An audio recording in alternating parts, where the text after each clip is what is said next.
What's up guys, welcome back to another video, and in this video I will show you how you can get the light theme in DEX Screener.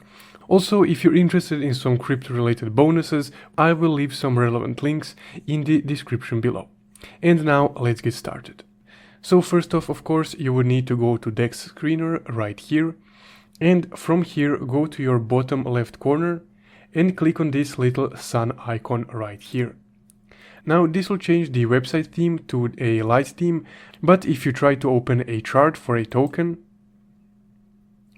it will still have this dark theme right here, the default one.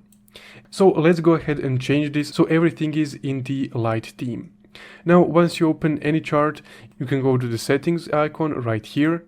Now click on settings again and go to the canvas right here, the last option.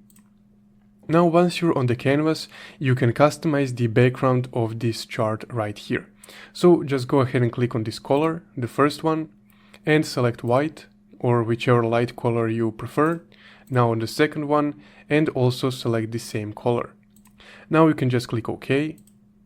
And now you have your white background right here. So that's guys how you can switch to light theme in DEX Screener. If you found this video helpful, don't forget to leave a like and subscribe. Thank you for watching.